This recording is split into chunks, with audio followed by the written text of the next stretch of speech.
السلام عليكم ورحمة الله وبركاته. مقعيق وهذا محمد إيدان أنا فيان كي يسكحرها وركاب لارك نافذة كاه تفضل انجارة لسلونا صاقابية تي بي جي ما أنت تاريخ التايلة بكون يلباتن بشي لبية طبناد لباتن كيدي وحان الديق راشين إيا بلسكو بجرى قارسيني ويهند عبد الله هو يأرق نافذة كاه إسلام مركانا كنا المجالة الشيخ قبل كالساحل تاسن أوكيلمي إني ديق لا قارسيسو xoghaynteeda Naji Xuseen Cismaan oo ku sugan gobolka Togdheer imikii haatan daawasho wacan oo wanaagsan fiidiyoogii.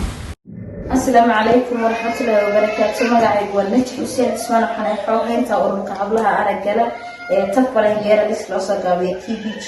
Waxaan la joognaa maanta hooyadii Cabdilaahi oo ku soo booqanay gobolka Saaxil ee gaar ahaan magaalada Sheekh. Waatan hooyadii waxaan keenay raashin iyo raashinkaas iyo waxaan keenay dhar raashinka dhammaystiran iyo dharkii ay xiranayay ma sha Allah. waatan hooyadii waxay weeyaan hooyo aragla ku sugan magaalada Sheekh.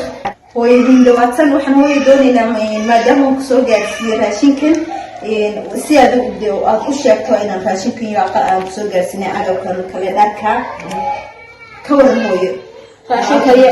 raashinka iyo agabka habluhu way keeneen si fiican bay u keeneen. ilaahay khayr siiyo halka ka soo qaadeen leeyahay hawbariyo arsaaqad wanaagsan. alxamdulillah waa ku faraxsanahay si fiican bay igu keeneen. alxamdulillah ilaahay baa mahad. waxaan doonayaa wixii aad bulshada ku oran lahayd oo baaqad u diran lahayd inaad nala wadaagtid. waxaan u diranayaa bulshada ilaahay khayr siiyo hadii ay kordhin karaan ilaahayna wax siiyo inay indhaha dhakhtar tag baa leeyahay Itoobiya tag baa leeyahay waxa ku tago ma hayo hadii ay kari karaan inay igu soo caawiyaan ilaahayna iyaga ka caawiyo. insha Allah. waxaan halkan ka salaamayaa oo iga maqan garbahaygii walaalahay aragga naafadka ee ururka xubnihii ururka